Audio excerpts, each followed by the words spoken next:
The rain hammered against the viewport of Aziz's small hab unit, on the outer rim of Station Prometheus 7. He'd been nursing a cup of synthetic coffee, trying to finish his shift reports when the emergency chime at his door broke the monotony of another lonely evening. Through the translucent panel, he could make out 3 figures huddled together, 2 smaller forms flanking a hunched elderly shape. Their clothing was soaked, and even through the door he could see them shivering. Aziz opened the door without hesitation. "Please," the taller of the 2 younger figures said, her voice trembling. Her skin had a faint blue-green iridescence, and her eyes, large and amber, held a desperate plea. "Our grandmother. She's very ill. We have nowhere else to go." The shorter one, barely reaching Aziz's chest, supported the elderly woman between them. The grandmother's breathing came in ragged gasps, her bioluminescent markings flickering weakly across her papery skin. "Come in, quickly," Aziz said, stepping aside. His mind raced through station protocols, but his humanity moved faster than bureaucracy ever could. The taller one spoke again as they helped the grandmother to the small couch. "I'm Akeem. This is my sister Nera and our grandmother, Elder Shamara. We're Viridian refugees. Our transport was denied docking at the main hub. They said we had no proper documentation." Aziz had heard the stories. The Viridian homeworld had been consumed by its dying star 6 months ago. Millions had scattered across the galaxy, and not every station welcomed them with open arms. "Let me see her," Aziz said softly, kneeling beside the grandmother. He'd done 2 years of emergency medical training before becoming a maintenance engineer. The old woman's skin was cold to the touch, and her breathing grew more labored by the second. "She needs a hospital," he said. "They won't take her without credits," Akeem whispered, her voice breaking. "We have nothing. We lost everything." Aziz looked into Akeem's eyes and saw something that transcended species. Pure, desperate love for family. He made his decision.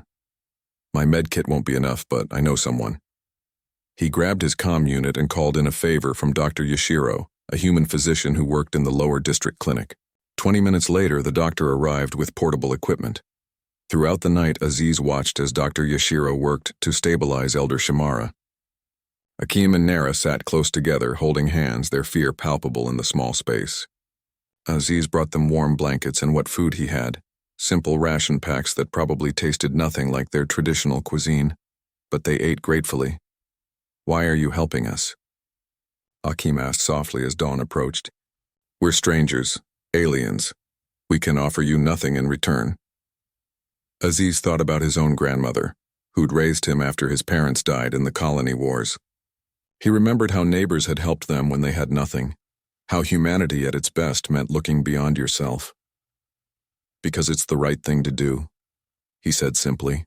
"Because when everything else is stripped away, compassion is what makes us who we are." As the station's artificial sun began its slow illumination cycle, Dr. Yashiro emerged with cautious optimism. "She'll live, but she needs rest, proper medication, and care. At least a week of monitoring." "They can stay here," Aziz said immediately. The doctor raised an eyebrow but nodded. "I'll bring supplies tomorrow." "And Aziz? What you did tonight, calling me instead of turning them away, that took courage. The council's been cracking down on harboring undocumented refugees." After the doctor left, Aziz found himself alone with the 3 Viridians. Elder Shamara slept peacefully now, her bioluminescence steady and strong.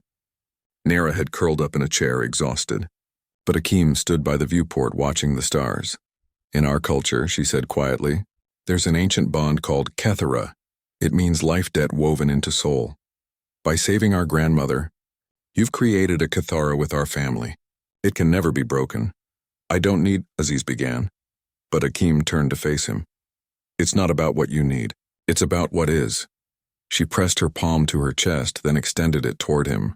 On her hand, her bioluminescent markings had rearranged themselves into a new pattern. One that, even without understanding Viridian culture, Aziz recognized as profound. As morning fully arrived, Aziz received a message on his comm unit. Dr. Yashiro had filed emergency medical refugee status for the 3 Viridians, using Aziz as their sponsor. There would be hearings, paperwork, possible fines for circumventing protocol. But as he looked at Akeem's grateful smile, At young Nera sleeping peacefully for perhaps the first time in weeks. At elder Shamara breathing steadily under warm blankets. He knew his life had indeed changed forever. He'd opened his door to strangers in need. In return, he'd found something he hadn't even known he was missing: purpose, connection, and the reminder that humanity's greatest strength wasn't its technology or its military might. It was its capacity to care. The galaxy was vast and often cruel, but in one small hab unit on the rim of Station Prometheus 7, 3 Viridian refugees and 1 human man proved that kindness could still change the universe, one life at a time.